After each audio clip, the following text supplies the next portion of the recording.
salvo por ahí uno que otro fármaco, ¿no? Vamos a hablar ahora de taquiarritmias. Cuando hablamos de taquiarritmias, yo estoy seguro que ya todos han acabado los 108 ejercicios del módulo de campus cardio, así que todos sabrán que esto pues, es un electro normal, ¿verdad? Vamos a ver la presencia de la onda P, vamos a ver el QRS, con una frecuencia cardíaca de 75 latidos por minuto, un eje normal, un QRS estrecho. Esas son las características que me dan un electro normal. Cuando yo ya no tengo esto, cuando yo tengo ausencia de onda P, cuando yo ya tengo QRS anchos, ya comienzo a buscar y pensar en otras causas, algo está pasando con ese corazón que no es normal. Por eso, cuando yo ya evalúo las taquiarritmias, yo las clasifico en dos grandes grupos. O es una taquicardia o taquiarritmia supraventricular con un QRS estrecho, un QRS que mide menos de 0,12, o es una taquiarritmia de QRS ancho que mide más de 0,12. ¿Por qué es importante? Porque normalmente las arritmias supraventriculares lo que van a hacer es que yo puedo cardiovertirlas. O sea, yo voy a tratar de fibrilación, flutter y TPCV regresando a los ritmos sinusales. Mientras que en las taquiarritmias ventriculares, lo que yo tengo que tener en cuenta es que cuando se presenta, muy probablemente se enfrente a una parada cardíaca. Hay 4 ritmos de parada cardíaca: la taquicardia ventricular sin pulso, la fibrilación ventricular, la asistolia y la actividad eléctrica sin pulso. En este caso, como vemos, hay taquiarritmias ventriculares. Ellas, cuando las vamos a mencionar, pensemos automáticamente en el ritmo de parada, pensemos en desfibrilar, pensemos en quemar a ese paciente. Entonces, primero comencemos con las taquisupra, ¿ya? Comencemos con fibrilación y con flutter, que son primos. ¿Por qué primos? Porque nace una de la aurícula izquierda y otro de la derecha. Este es un ejemplo de una fibrilación auricular. Hay dos características electrocardiográficas fundamentales de FA, que es la ausencia de onda P, ¿no? Y el intervalo RR irregular. Cuando sumamos estas dos características, yo estoy frente a la fibrilación auricular. Toda fibrilación auricular tiene dos problemas. El primero es que es taquicardizante, genera mucha taquicardia. Y lo segundo es que es embolizante. Forma coágulos dentro de la aurícula izquierda, eso se desprende y puede producir un ACV, un accidente cerebrovascular cardioembólico. FA es la causa más frecuente de ACV cardioembólico, es la más frecuente de todas. ¿Por qué suele producirse una fibrilación auricular? Porque aparecen focos ectópicos en la desembocadura de las venas pulmonares de la aurícula izquierda. La aurícula izquierda puede producir FA. Una dilatación de la aurícula izquierda en el contexto de hipertensión arterial, FA. Una dilatación de la aurícula izquierda por estenosis o por insuficiencia mitral, FA. Y ustedes van a revisar. Cuando ustedes me expongan detalladamente todo acerca de valvulopatía mitral, van a ver que se asocia mucho a fibrilación auricular. ¿Correcto? Ahora bien, lo que vamos a ver ahora, además de fibrilación auricular, y que ustedes tienen que tener en cuenta, es que un paciente cuando tiene fibrilación auricular, chicos, yo puedo clasificar a ese paciente por el tiempo de evolución.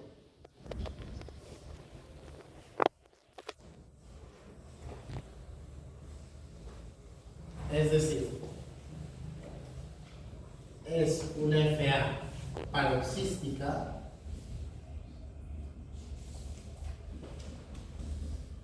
es una FA persistente,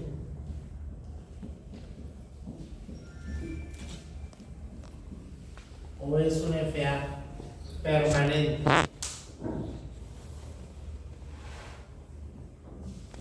¿Qué significa que sea paroxística? Que dura menos de 7 días. Permanente, algunos lo consideran más de 6 meses o un año. Y la persistente es la que está entre esas dos cosas. Entonces, ¿por qué es importante? Porque si yo tengo una FA paroxística, yo debería intentar controlar el ritmo.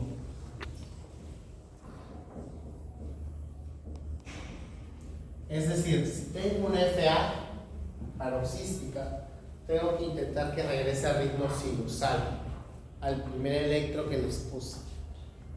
Pero en cambio, si yo tengo una FA permanente, es un paciente que ya vive con su FA. Aquí solamente me planteo control de frecuencia cardíaca. Es decir, evito que me haga taquicardias. Por eso es muy importante saber si es paroxística o si es... Y si, doctor, y si es persistente, ahí llevan otros factores. Crecimiento de la aurícula izquierda. No. Y comienzo a determinar si es necesario o no cardiovertirlo. ¿Ya? Luego tengo también el flutter, que como les dije es el primo hermano de la fibrilación auricular.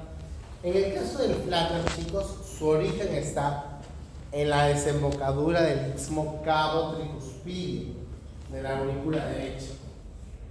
No es la diferencia porque, como les dije, FA se origina en la aurícula izquierda. Y la característica que tiene este flutter es la presencia de estas ondas F, que es como si fueran dientes de serrucho. Acá.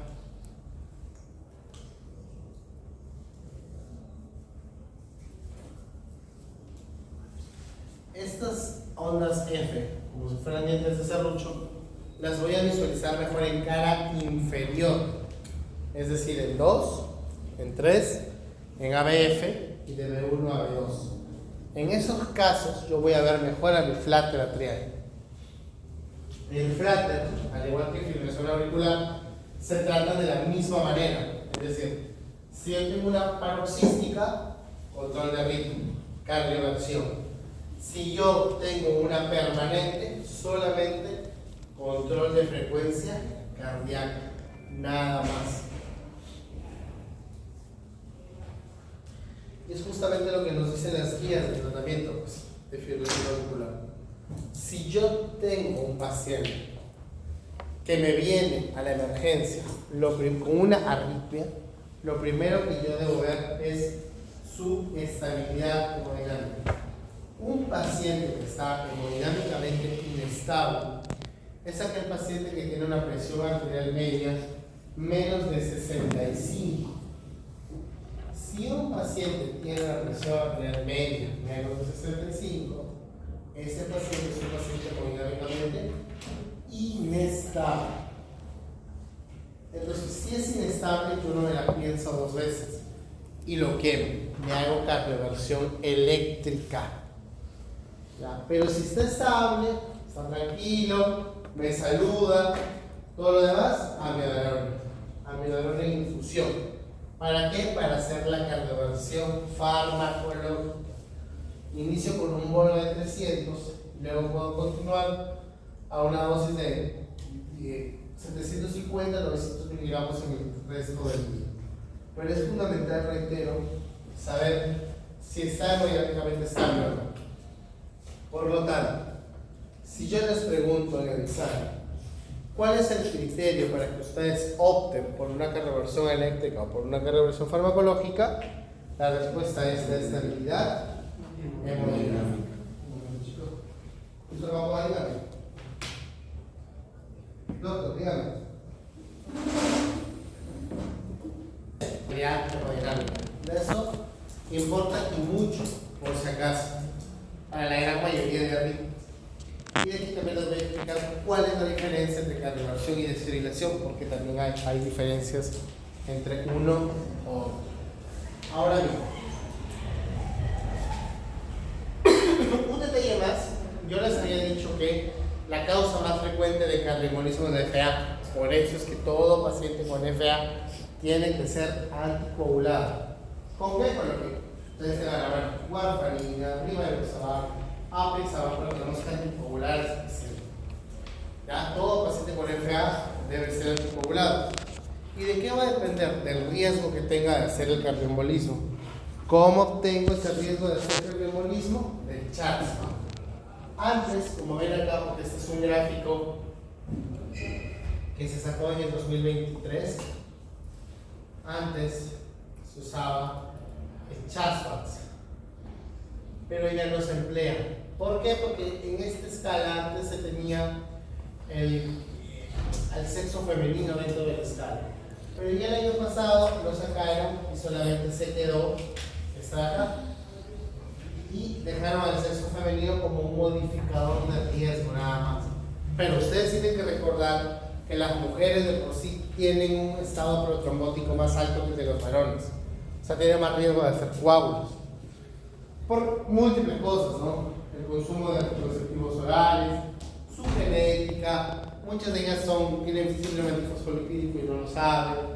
Entonces las mujeres de por sí tienen más riesgo protrombótico. Así como el hombre tiene más riesgo de infartarse, la mujer tiene más riesgo de hacer trombosis. ¿Ya? ¿Cuál es el siguiente caso que vamos a tener? Las taquiarritmias por un síndrome de Wolff-Parkinson-White, que ya saben que es un síndrome de preexcitación, un PR corto, pero además vamos a tener aquella taquiarritmia que probablemente sea la más frecuente, que se produce en el contexto de que tú nazcas con una vía accesoria adicional, que es la taquicardia paroxística supraventricular. ¿Cuál es la característica de la TPCV?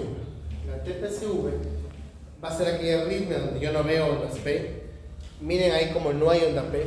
El intervalo RR es un intervalo regular, es un QRS estrecho también, y hay algunas características a veces epidemiológicas, como que en el caso de las mujeres suele presentarse o suele coincidir con el síndrome premenstrual, ¿no?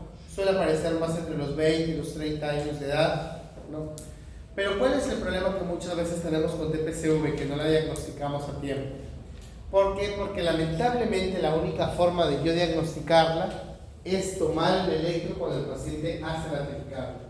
Muchas veces, como se autolimita, cuando viene el paciente ya no tiene taquicardia. ¿Qué hacemos en ese caso? Le informamos, le explicamos: mire señor, cuando usted tenga taquicardia, venga rápido al hospital. Y es ahí donde podemos tener este tipo de electros.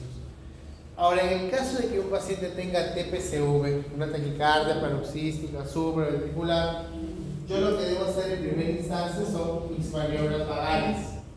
Señor, ¿sabe qué? Acuéstese sobre la camilla, ponga las piernas sobre el pecho y puje como si fuera a ir al baño. Señor, siéntese, tome un vaso de agua, o le aplicamos un masaje carotídeo. Son algunas de las cosas que yo podría usar para intentar en primera instancia controlar la frecuencia cardíaca en una TPCV. Pero ¿qué pasa? Que puede también suceder que a pesar de las maniobras vagales no mejore mi frecuencia cardíaca. ¿Qué voy a hacer ahí? Adenosina. Adenosina es el fármaco de elección para todos aquellos pacientes con taquicardia paroxística supraventricular.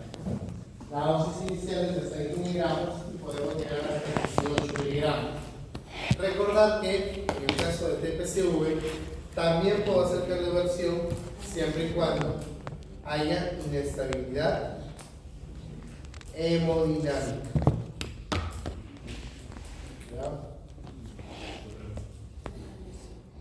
Si hay inestabilidad hemodinámica de alguna manera, tiene que ir a cardioversión. Y ahí hay una palabrita que dice cardioversión sincronizada. Ahorita les voy a explicar por qué dice eso. Ahora bien, el siguiente punto es hablar de taquicardia ventricular. Entonces, cuando yo hablo de taquicardia ventricular, chicos, yo quiero que ustedes recuerden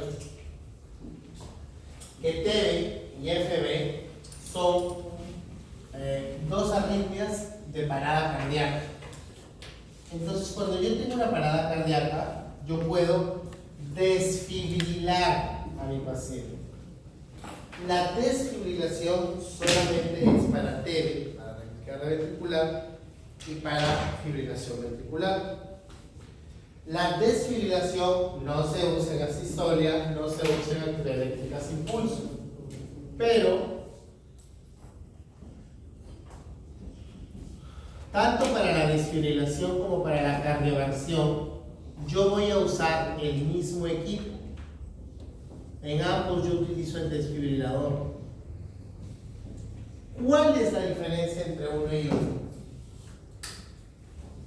Que yo en la cardioversión tengo que sí o sí hacer sincronización.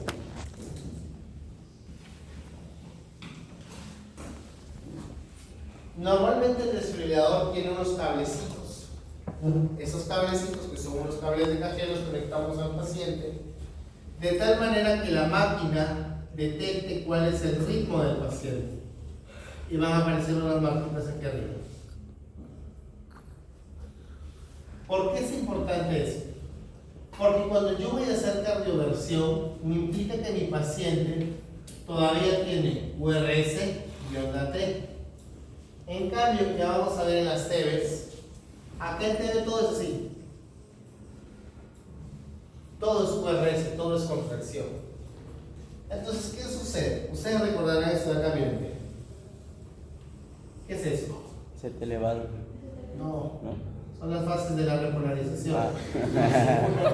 0, 1, 2, 3, 4. Porque si yo salgo del chile, claro, de la qué bueno. Ya, entonces, ¿por qué es importante esto? Porque cuando yo tengo mi fase 3 y mi fase 4, esta es la fase de la repolarización, ¿cierto?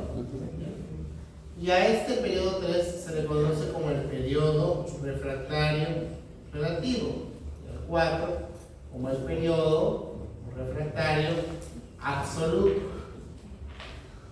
Entonces, si un estímulo cae aquí, no me importa, porque no va a producir ningún evento.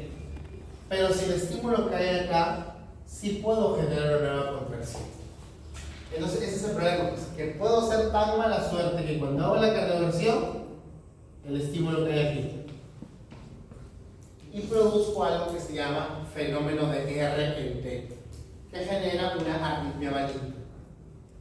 Entonces, para evitar eso, sincronizo. De tal manera que cuando haga la conversión, sí o sí caigo acá.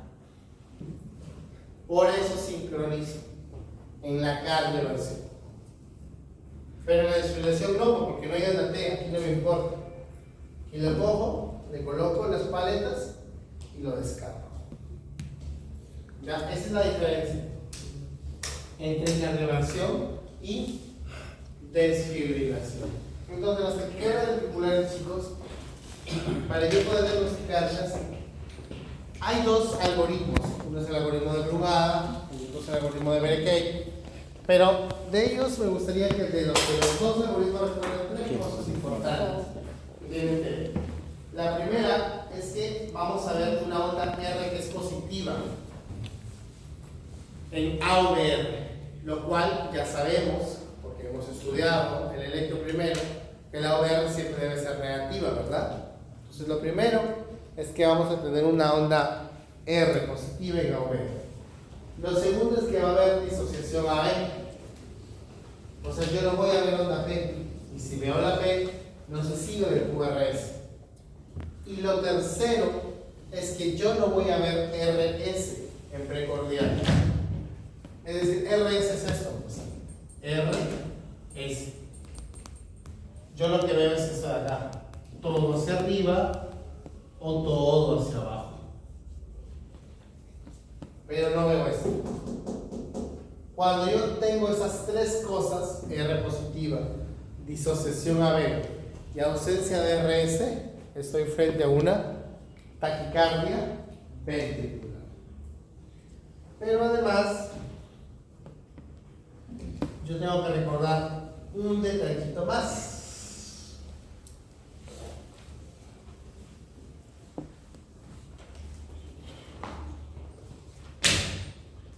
Cuando yo tengo el electro, chicos, yo lo veo así, ¿verdad?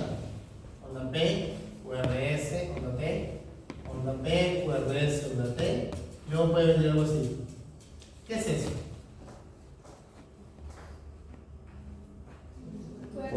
8. ¿Ya? ¿Qué significa? Eso es una extrasístole ventricular. Y yo puedo tener otra más, puntitas. ¿Cómo se le va a llamar? Dupleta ventricular, pues son dos. Y si ahora se juntan tres, tripleta, pues. La tecnología es fácil, muchachos. Pero cuando ya pasó de tres, ya no se le llama cuatripleta. Ahí es taquicardia ventricular. Entonces, ¿cómo definimos una taquicardia ventricular? Como la presencia de más de 3 latidos ventriculares seguidos. Pero además, la taquicardia ventricular, chicos, se puede clasificar como sostenida y no sostenida. ¿Y de qué va a depender? Del tiempo. No sostenida, menos de 30 segundos. Sostenida, más de 30 segundos. ¿Y cuál es la causa más frecuente de taquicardia ventricular? La isquemia. La cardiopatía isquémica es la causa más frecuente de taquicardia ventricular.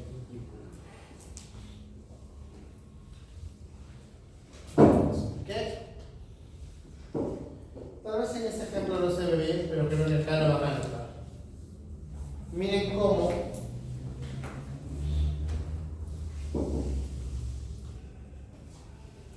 mi AVR es positivo, ¿no?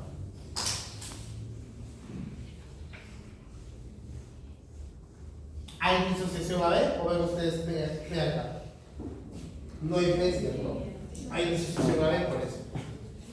Y pues lo otro es que no hay RS, pues, ¿no? Miren cómo todos van hacia abajo. ¿Verdad? Entonces, esto es una taquicardia B. Ese es el primer tipo. Y el segundo tipo es... Ahora, ¿eso es una taquicardia ventricular? ¿Sí o no?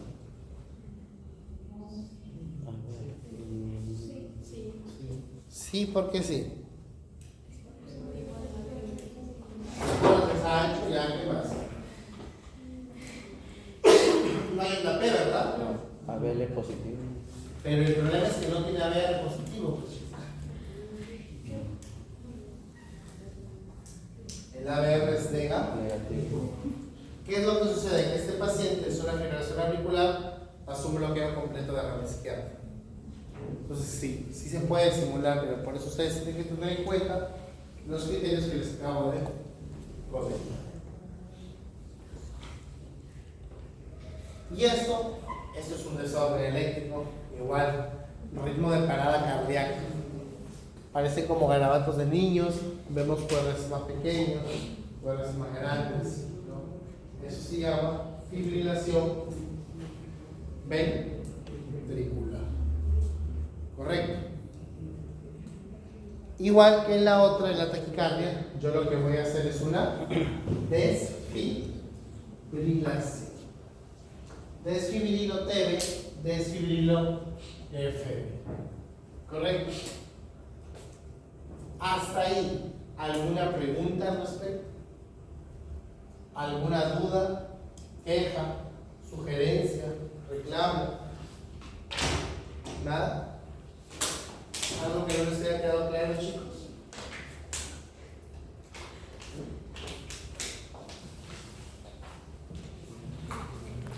¿O entendieron todo o no entendieron nada? Estamos entendiendo, pero aún no tenemos todo.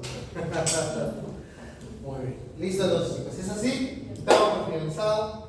La próxima semana se viene libre.